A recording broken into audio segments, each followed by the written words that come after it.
જે દુર્લભ શક્તિ પ્રાપ્ત થઈ એનો ઉપયોગ જો તે સાત્વિક અને ધાર્મિક કાર્યોને માટે કરત તો આખા બ્રહ્માંડમાં સ્વયં ભગવાનને બાદ કરતા એનાથી મહાન બીજું કોઈ ન હોત.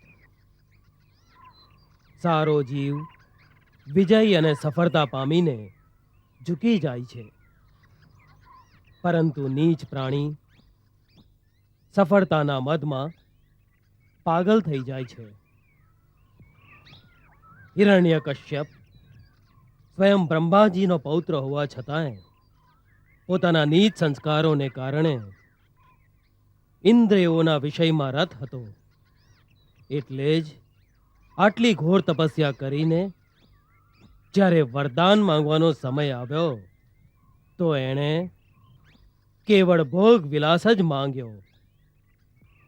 એની બુદ્ધિએ એને પોતાના વિકાસને બદલે વિનાશનો જ માર્ગ બતાવ્યો.